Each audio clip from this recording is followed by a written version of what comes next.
भक्ति करने वाले को मुक्ति ढूंढने के लिए नहीं जाना पड़ता।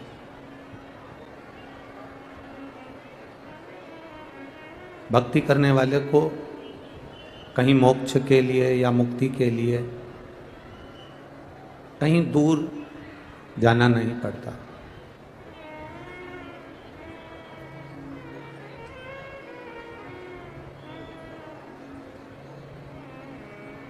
भक्ति करने वाला जहाँ बैठकर भगवान की भक्ति करता है, जहाँ बैठकर भगवान का स्मरण करता है, जहाँ बैठकर भगवत नाम का जाप करता है, मुक्ति उसके पीछे पीछे आ जाती है।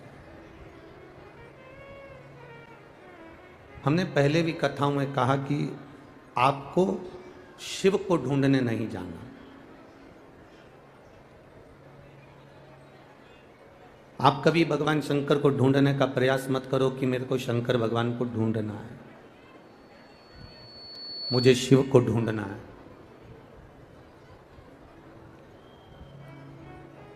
शंकर भगवान को ढूंढने का प्रयास हमें नहीं करना, हमें शिव को नहीं ढूंढना।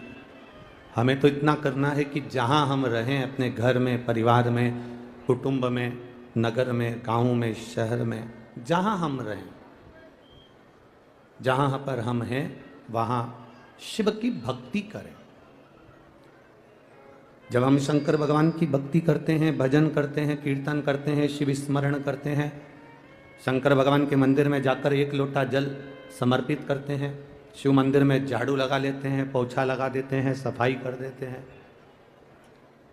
शिव महापुराण की कथा को हम श्रवण कर लेते हैं, तो आपको शिव को ढूंढने की जरूरत नहीं पड़ती। मेरा देवाधिदेव महादेव स्वयं आपको ढूंढ लेता है और आपको प्राप्त करने का प्रयास करता है।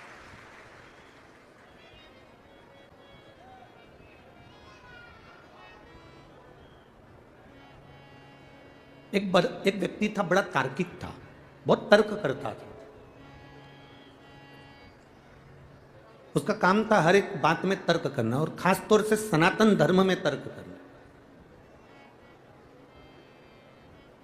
क्योंकि जो दूसरे धर्म पे तो कोई तर्क कर नहीं सकता, क्योंकि व्यक्ति अगर दूसरे धर्म पे तर्क करता है तो लोग उस पर इतना दबाव दे देते हैं कि उसको सॉरी बोलना पड़ता है, क्षमा मांगना पड़ता है। अब बोलता है तो केवल सनातन धर्म पर बोलता है,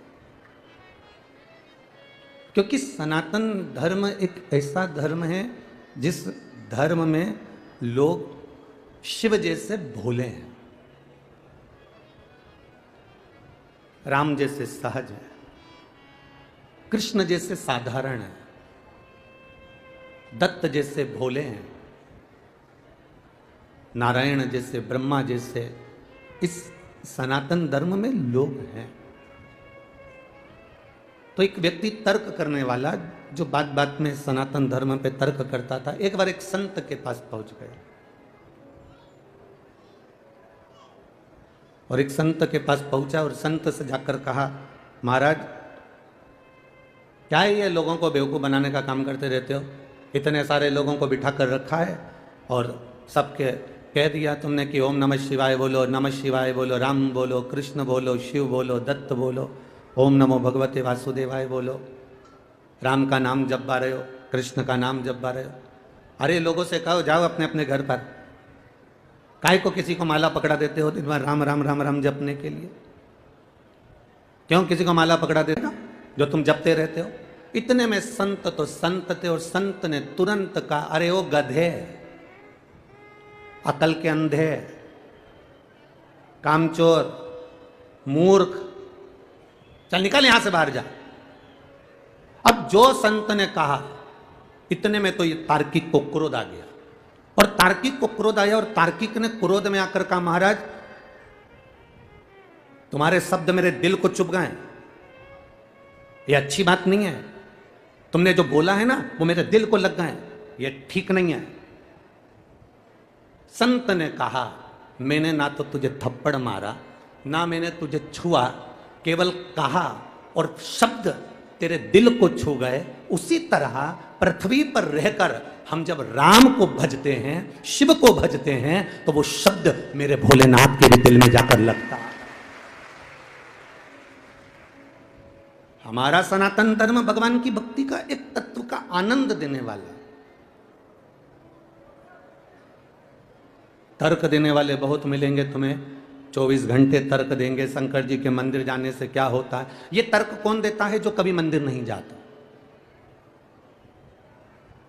कभी तुम कपड़े की दुकान पर कपड़ा खरीदने जाना, कोई तुमको राय देने वाला नहीं मिलेगा, कोई तुमको ज्ञान देने वाला नहीं मिलेगा। कभी तुम सुनार की दुकान पर सोना खरीदने जाना, कोई तुमको ज्ञान देने वाला नहीं मिलेगा। कभी किसी मॉल में शॉपिंग करने के लिए जाना, कभी कोई तुमको ज्ञान देने के लिए नहीं मिलेगा। तुम किसी दुकान पर से सामान लेने के लिए जाओ, कोई तुमसे नहीं कहेगा कि तू क्यों गई थी, किस लिए गई थी, मत जाया कर, दुकान क्यों जाती है, शॉपिंग मॉल क्यों जाती है, कपड़े की दुकान पे कपड़ा खरीदने क्यों जाते हो, सुनार की दुकान पर सोना खरीदने क्यों जाते हो, लोहार की दुकान पर लोहा खरीदने क्यों जाते हो, क्यों किराने की दुकान पर किराना खरीदने जाते हो। आज तक कोई व्यक्ति, तुम शॉपिंग करने जा रहे हो, तुम होटल में जा रहे हो, तुम फिल्म देखने जा रहे हो, तुम बाजार घूमने जा रहे हो, तुम शहर घूमने जा रहे हो, कोई व्यक्ति तुम्हें टोकने वाला नहीं मिलता। संसार में अगर टोकने वाले मिलते हैं तो केवल धर्म को टोकने वाले मिलते हैं कि तुम मंदिर क्यों जा रहे हो, तुम भगवान की कथा में क्यों जा रहे हो, तुम भगवत स्मरण क्यों कर रहे हो, तुम भगवत नाम जाप क्यों कर रहे हो, तुम भगवान का नाम क्यों ले रहे हो। शंकर जी को लोटा भर जल चढ़ाने से होगा क्या? शिव जी के मंदिर में बेलपत्र चढ़ाने से होगा क्या? शिव की स्तुति करने से होगा क्या? ये दुनिया के लोग केवल तर्क करने वाले मिलेंगे, जो कभी मंदिर नहीं जाते, जो कभी देवालय नहीं जाते, जो कभी शिवालय नहीं जाते।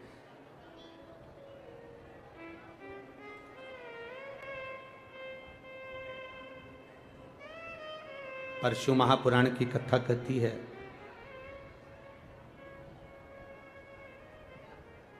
अगर अपने पैरों पर विश्वास है तो गैरों पर विश्वास करने की जरूरत नहीं पड़ती, क्योंकि अपने पैर ही अपने को मंजिल तक पहुंचा देते हैं।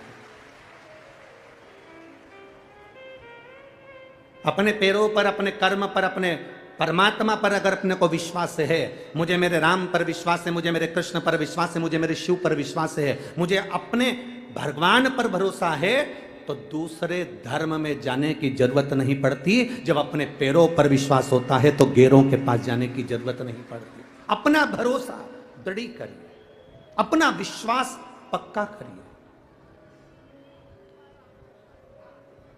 अपनी कीमत को खुद पहचानिए। दूध, दही, छाछ, मक्खन, घी एक ही कुल के हैं। बोलो सही है कि गलत है? जम के तो बोलो रे राजगढ़ वालों, सही है ना? दूध, दही, छाछ, मक्खन, घी एक ही कुल के हैं, एक ही घर के हैं। इनका गोत्र भी एक ही है, एक ही कुल में निवास है इनका, एक ही गोत्र है इनका, एक ही परिवार है इनका, एक ही घर में रह रहे हैं, पर सबकी कीमत में अंतर है। दूध 80 रुपये लीटर, बोलो सही है कि गलत है? ठीक है। दही की कीमत बढ़ी कि नहीं बढ़ी? अरे बोलो बोलो जम के, बढ़ गई ना? कम से कम अगर दूध 80 है तो दही 100, 125, 150 तो होगा। छाछ और कम, बोलो सही है? इसके बाद में मक्खन, मक्खन की कीमत दही से ज़्यादा है, और फिर घी, घी की कीमत मक्खन से ज़्यादा है। एक ही कुल में, एक ही घर में, एक ही गोत्र के हैं, दूध, दही, मक्खन, छाछ, शहद, ये सब एक ही घर के, एक ही कुल के हैं, पर सबने अपनी अपनी कीमत बना रखी है। जो जितना अग्नि में तपता गया, जो जितना मथता गया, जो जितना खटास रहता गया, वो उतना कीमती बनता चले गया। जिसने अपनी जिंदगी में जितना जितना परिश्रम करा है, जितना जितना दुख झेला है, जितना जितना कष्ट झेला है, उसकी कीमत संसार में बढ़ती चली गई है। ये बाहर अभी भुट्टा बिक रहा है, भुट्टा मक्का बाहर बिक रही है। एक भुट्टा कच्चा बाजार में लेने जाना, मंडी में 10 रुपए का, 8 रुपए का, 5 रुपए का मिल जाएगा। बोलो मिलेगा कि नहीं मिलेगा? अरे बोलो जम के बोलो जरा, मिल जाएगा ना? कच्चा भुट्टा, कच्ची मक्का 5 रुपए का, 10 रुपए का एक भुट्टा मिल जाएगा, और वो सिका हुआ, बोलो बोलो जम के जरा, 20 रुपए का, तो उससे कह दो कि भैया 10 रुपए का दे दे। अरे जा उधर, दिख नहीं रहा, सेक रहा हूं। जो जितना तपता है उतना महंगा होता चले जाता है।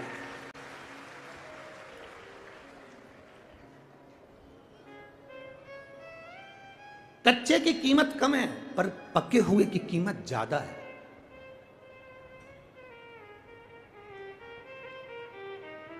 आप जितना जितना संसार सागर में पक जाओगे, जितना जितना संसार सागर में आप तप जाओगे, उतना उतना अपनी कीमत बढ़ती चली जाएगी। जितने जितने तपोगे, जितना जितना कष्ट सहन करते चले जाओगे, जितना जितना लोग अपशब्द कहते चले जाएंगे। कोई तुम्हें गाली देना तो तुम सबसे ज्यादा प्रसन्न होना, भगवान ने बड़ी कृपा करी जो तेरे ने मुझको गाली दी। मैं जितनी तपूंगी, मैं जितना कष्ट झेलूंगी, मैं जितना जितना त्राण झेलूंगा, उतना उतना मेरी जिंदगी के रास्ते क्लियर होते चले जाएंगे, साफ होते चले जाएंगे। ये शिव कथा करती है।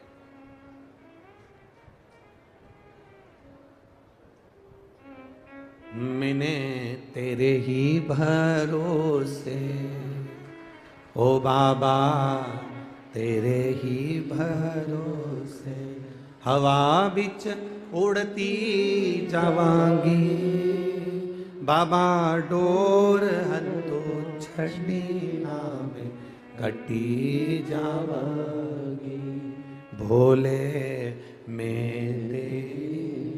जितना जितना कष्ट मिले, जितना जितना कष्ट प्राप्त हो, उतना उतना तुम उन्नति की ओर बढ़ रहे हो। ये विचार करिएगा। हम कल आशीष जी को कह रहे थे कि आशीष तिवारी जी, कथा कहीं हो रही थी, कहीं हो रही है। कथा तुम जिस दिन से लेकर आए होगे उस दिन से तुम्हें लोगों की सुनना भी पड़ रही होगी। व्यवस्था करने में जो व्यवस्था करने में चवन्नी लगती है कथाओं में, शिव महापुराण की कथा अगर तुम लेकर गए हो तो सवाया खर्च होगा, क्योंकि शिव पुराण की कथा कराना कोई सरल बात नहीं है, सहजता नहीं है। मेरा शंकर सहज नहीं है, हमारा सरल नहीं है। पर धन्यवाद दूंगा आशीष तिवारी जी को, जिन्होंने और जिनकी पूरी मित्र मंडली ने और पूरे राजगढ़ ने आज राजगढ़ के इतिहास को रच दिया, जो लाखों में भक्त यहाँ पहुँचे हुए। इतिहास, रोड पर देखो तो भक्त बैठे हुए हैं, पंडालों में देखो तो ये 1 2 3 4 और टेंट के दोनों पंडाल मिलाओ, बीच के तीनों पंडाल मिलाओ, 5 पंडाल एक जैसे, पांव रखने की जगह नहीं, इतने भरे, और पूरी रोड भरी हुई है। जिस रोड पर ट्रक चलते हैं, बस चलती है, वो रोडों पर लोग बैठे हुए।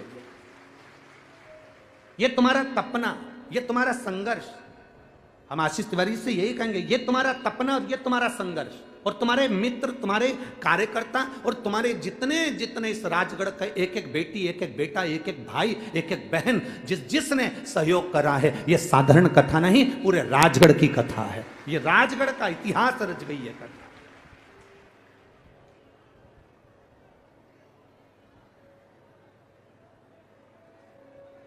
ये राजगढ़ का इतिहास रच रही है कथा। ये भीतर का बल है, आपके भक्ति का बल। कहे दुनिया के लोग, अपशब्द कहने वाले कहेंगे, देखो फिक्र और फकीर, फिक्र और फकीर दोनों में एक अंतर भारी है।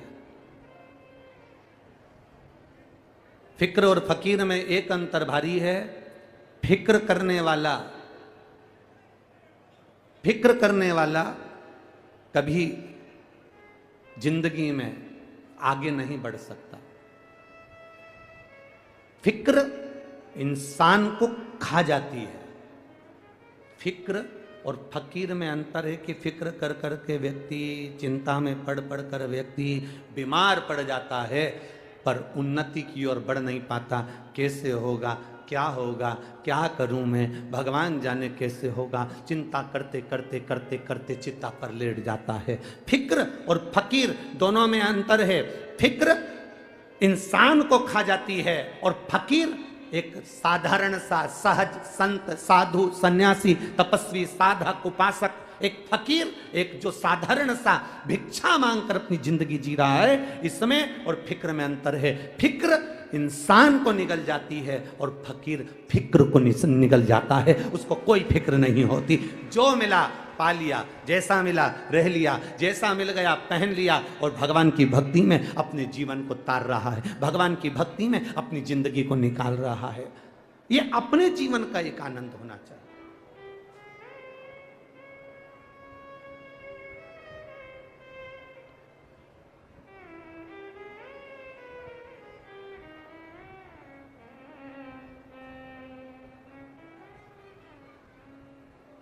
गरुड़ पुराण किस किसने पढ़ी है?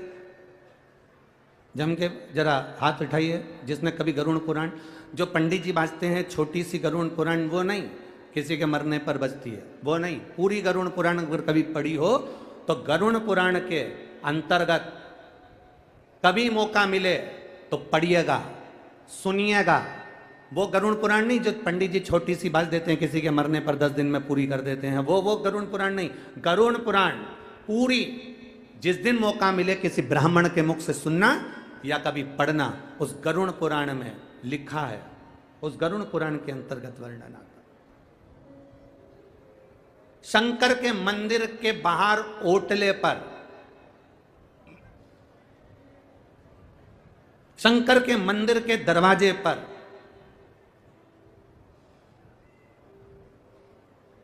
पीपल के वृक्ष के नीचे, बड़ वृक्ष के नीचे, आंवले के वृक्ष के नीचे, बेलपत्री के वृक्ष के नीचे और मंदिर के ओटले पर, मंदिर के दरवाजे पर, मंदिर के प्रांगण में अगर कोई वो हाथ में ऐसे ऐसे पीस पीस के वो पत्ता खेलते हैं ना, वो जिंदगी में अगर कोई वहां बैठकर कभी जुआ खेले या पत्ता खेले तो उसके 71 पीढ़ी को नरक से बाहर नहीं निकाला जाता, नरक में ही भुगताया जाता।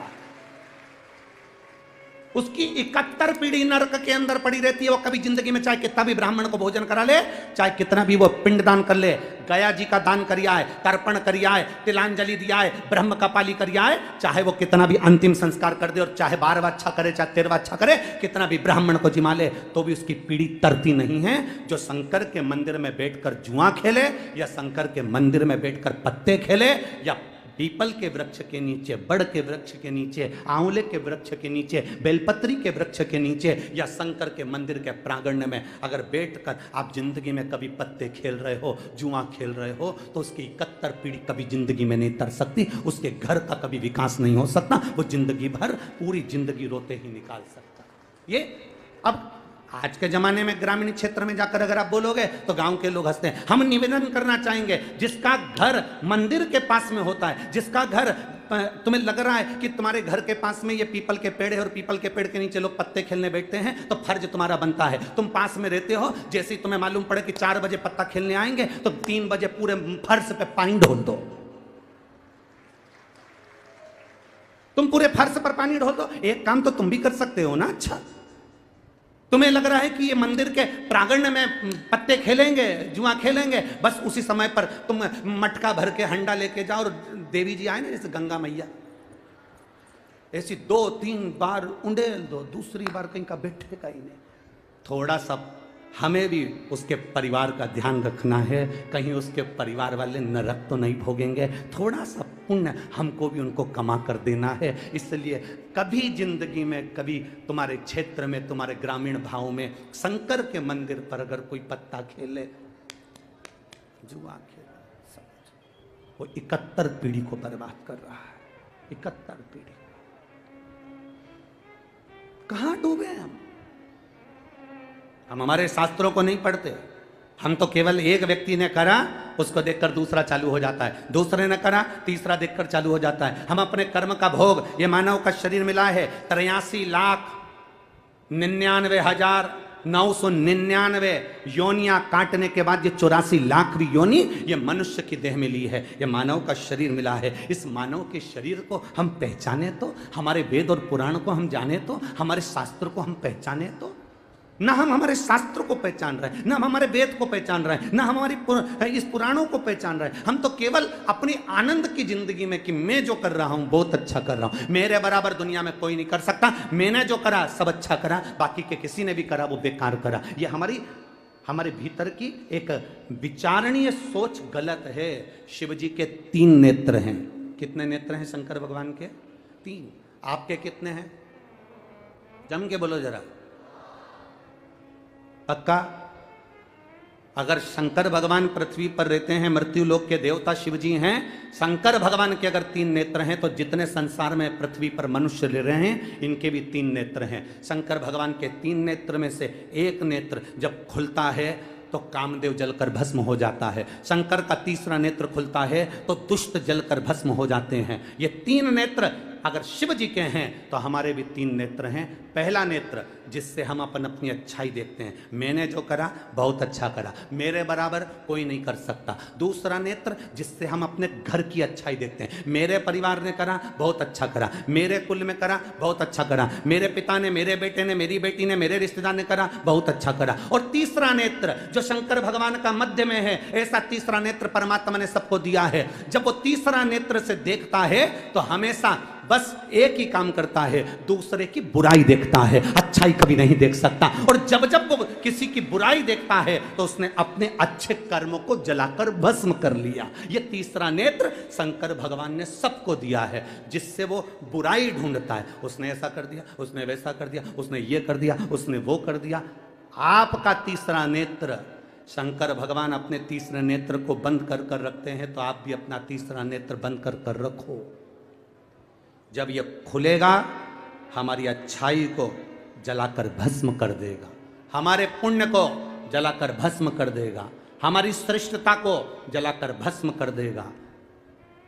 हमारे भीतर का कुछ अच्छा जीवन में हमने करा होगा वो अच्छाई को नष्ट कर देगा। इसलिए अपने तीसरे नेत्र को खुलने मत दो। कभी किसी में हम ये ना देखें कि इसमें ये बुराई है, हम ये देखें। कल कथा में कहा था ना, कई लोग कहते हैं मेरी जीजी बहुत अच्छी है, तो जीजी अच्छी नहीं है। अच्छा कौन है? जम के बोलो जरा। जिसने बोला, किसी ने कहा मेरे काका जी अच्छे हैं, कोई कहे मेरा गांव अच्छा है, कोई कहे मेरे पटेल साहब अच्छे हैं, कोई कहे हमारा ये व्यक्ति बहुत अच्छा है। अगर जो व्यक्ति तुमसे कह रहा है कि वो अच्छा है, अच्छा वो नहीं है, अच्छे तुम हो। इसलिए क्योंकि तुमने उसमें कुछ ना कुछ अच्छाई देख ली, इसलिए तुम अच्छे हो। अगर तुम बुरा देखते तो तुम बुरे हो जाते। अच्छा देखिए अपने जीवन।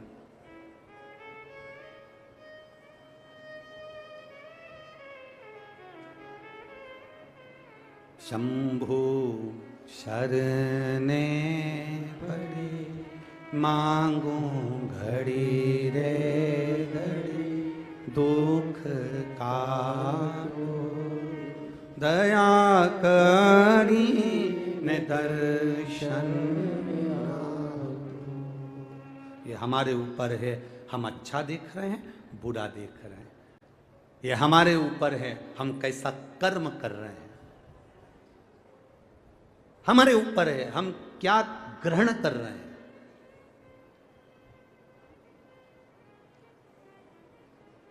हम कितना प्राप्त कर रहे हैं।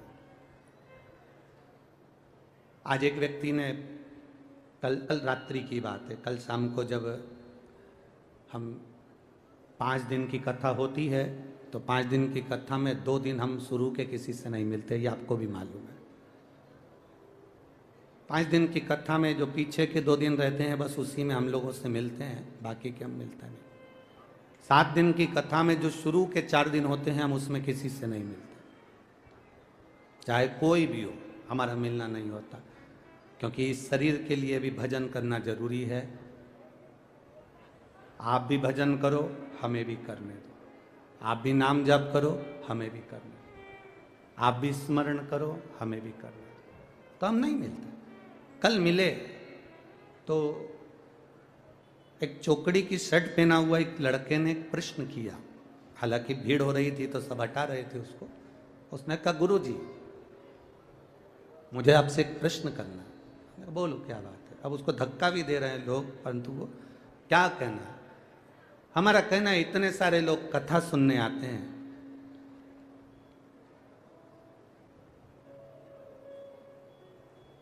क्या सब कथा को अपने अंदर उतार लेते हैं? क्या सब शिव महापुराण की कथा को अपने भीतर उतार लेते हैं? क्या सब शंकर की भक्ति को अपने अंदर उतार लेते हैं? हमने उस बच्चे से उस समय तो नहीं कहा, पर वो बच्चा अगर यहां बैठा हो तो अवश्य सुनना। 2 बातें अपनी जिंदगी में उतारिएगा। एक, शक्कर को रेत के ढेर में डाल दो और रेत में उस शक्कर को मिला दो। चींटी जो होती है ना, वो रेत को नहीं लेती। किसको लेती है? जम के बोलो जरा। शक्कर को ले लेती है, चीनी को ले लेती है। चींटी चीनी को, शक्कर के कण को उठा लेती है। रेत में मिली हुई शक्कर चींटी केवल शक्कर को उठाती है। उसी तरह जो शंकर के भक्त होते हैं चींटी की तरह होते हैं, वो शिव की कथा को उठा लेते हैं। वो राम नाम, कृष्ण नाम, शिव नाम को उठा लेते हैं, वो धारण करते हैं। और दूसरा, अपने भीतर उतारिएगा। पानी का जो हंडा होता है, मटका होता है, घगरा होता है, वो नल के नीचे सीधा लगाओ चाहे उल्टा लगाओ। सीधा लगाया तो भर जाएगा और उल्टा लगाया तो नल के नीचे जब तक रखा है तब तक वो ठंडा बना रहेगा। उसी तरह कथा आपके अंदर प्रवेश कर रही कि नहीं कर रही, आप कथा को अपने अंदर भर रहे कि नहीं भर रहे, कुछ अच्छा ग्रहण कर रहे कि नहीं कर रहे, कोई बात नहीं। पर कथा के पंडाल में अगर आप पहुंचे हो, अगर आप सीधे खड़े हो तो कथा अंदर प्रवेश कर जाएगी, अंदर चली जाएगी। और अगर उल्टे खड़े हो, कथा नहीं भी जाएगी। कम से कम 3 घंटा तुम झूठ तो नहीं बोलोगे, कपट तो नहीं करोगे, बेईमानी तो नहीं करोगे। आप खुद अनुभव करो कि 3 घंटे कथा में पहुंचने के बाद मोबाइल बंद हो जाता है। 3 घंटे कथा में पहुंचने के बाद तुम फालतू की बात नहीं करते। 3 घंटा कथा में पहुंचने के बाद तुम्हारा फालतू लड़ाई नहीं होती, झगड़ा नहीं होता, विवाद नहीं होता, तुम किसी को गाली नहीं देते। 24 घंटा गाली देने वाला भी कथा के 3 घंटे मुंह से गाली नहीं निकाल सकता, क्योंकि वो बैठा है, किसको देगा? कोई झगड़ा करेगा फालतू का? तो 3 घंटे कम से कम तुम मौन हो, 3 घंटे कम से कम तुम अपशब्द नहीं कर रहे, 3 घंटे तुम्हारे मुंह से गलत विचार नहीं आ रहे, 3 घंटे तुम कुछ गलत नहीं कर रहा है। तो ये सोचो कि नल के नीचे मटका रखा है, कम से कम ठंडा है, बस इतना ही काफी है। जितनी देर बैठे उतना भजन काफी है तुम्हारे लिए। वो अंदर प्रवेश करे ना करे, कथा अंदर जाए ना जाए। कोई तुमसे पूछे इतनी भीड़ हो रही है, लोग रोडों पर बैठे हुए हैं, 5 पंडाल भरे पड़े हैं, सब जगह भीड़ भीड़, कहाँ जाए तू? नहीं, मैं तो जाऊं, मैं तो जाऊं। क्या करेगी वहां जाके? टीवी पे सुन लेंगी। मैं तो जाऊं। नल के नीचे मटका रखा है, वो सीधा हो चाहे उल्टा।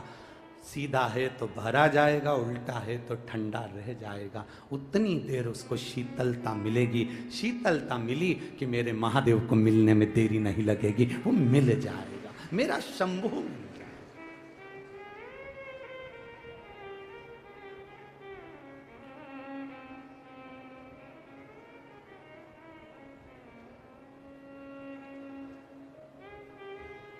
आप करो उसकी चाकरी।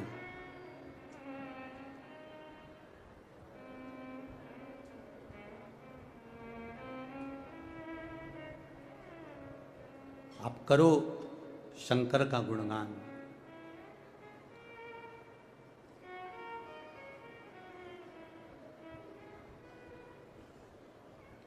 और जब आप शिव की भक्ति में रमते हो, जब मुख से राम नाम, कृष्ण नाम, शिव नाम निकलता है, आपको लगता है कि आप शिव नाम ले रहे हो, आपको लगता है कि आप राम नाम ले रहे हो, आपको लगता है कि आप कृष्ण नाम ले रहे हो। नहीं, राम, मेरे कृष्ण, मेरे राम, मेरे शिव आपको याद करते हैं, तब हमारे मुंह से राम, कृष्ण और शिव निकलता है। निकल ही नहीं सकता।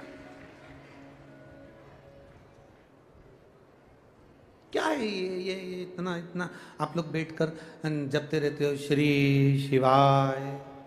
बोलो बोलो जम के बोलो जरा, श्री शिवाय नमस्तु, श्री शिवाय, श्री शिवाय, श्री शिवाय, श्री शिवाय, श्री शिवाय। ये जप रहे हो आप, नमः शिवाय बोल रहे हो आप, ओम नमः शिवाय बोल रहे हो आप, राम नाम ले रहे हो आप, कृष्ण नाम ले रहे हो आप। ये है क्या?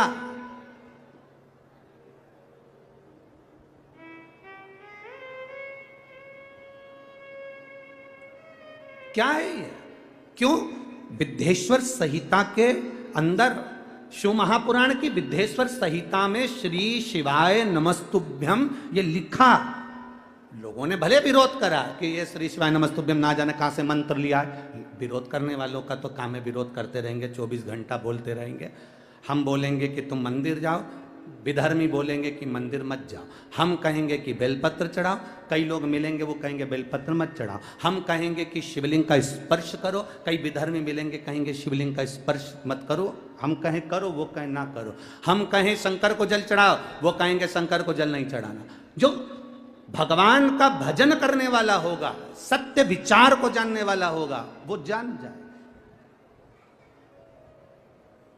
शिव महापुराण की विद्धेश्वर संहिता में श्री शिवाय नमस्तुभ्यम, कभी मौका मिले तो अपने घर में गीता प्रेस गोरखपुर की शिवपुराण लाकर पढ़िएगा। उसमें लिखा है श्री शिवाय नमस्तुभ्यम, बोलने वाले का केवल मुख का दर्शन कर लो तो हमारे 1000 अश्वमेध यज्ञ का फल प्राप्त हो जाता है और कितने भी पाप करे हो वो नष्ट हो जाते हैं। यह विद्धेश्वर संहिता में लिखा है। क्या है ये?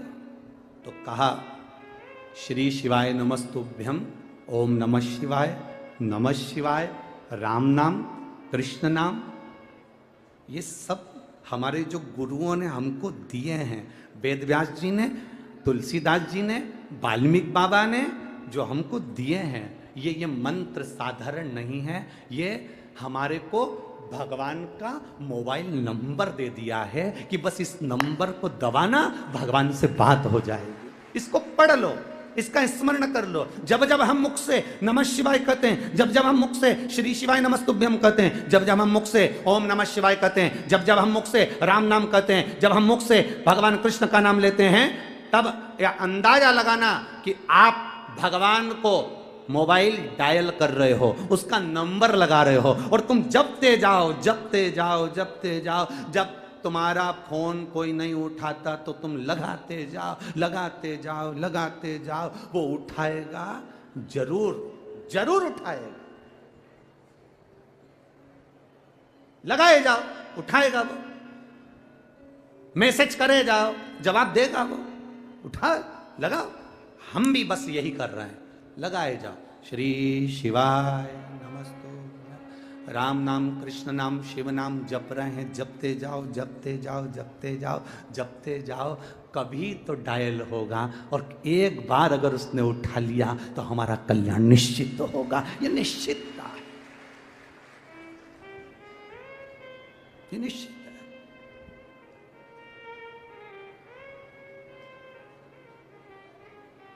मेरे बाबा तेरी नौकरी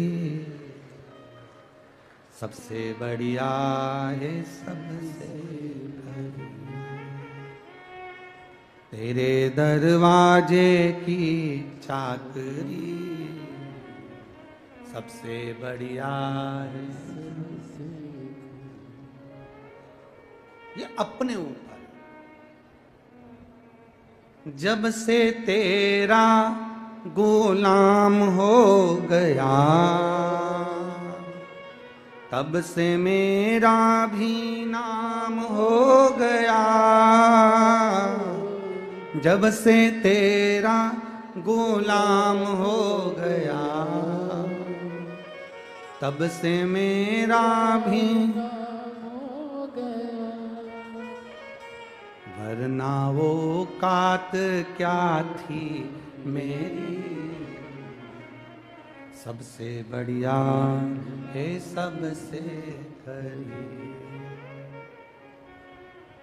भोले बाबा तेरी नौकरी सबसे बढ़िया है सबसे खरी। भोले बाबा तेरी नौकरी, आओ से दोनों हाथों से, बढ़िया है सबसे खरी। मेरे बाबा तेरी नौकरी सबसे बढ़िया है सबसे खरी। मेरे बाबा तेरी नौकरी सबसे बढ़िया है सबसे खरी। सबसे बढ़िया है सबसे खरी।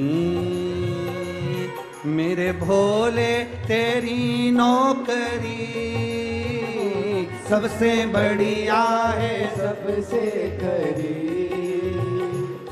मेरे बाबा तेरी नौकरी हो सबसे बढ़िया है सबसे खरी। मेरे बाबा तेरी नौकरी सबसे बढ़िया है सबसे खरी। मेरे बाबा तेरी नौकरी हो भोले बाबा तेरी नौकरी सबसे बढ़िया है सबसे खरी। भोले बाबा तेरी नौकरी सबसे बढ़िया है सबसे खरी। दोनों हाथों से ताली से बजाते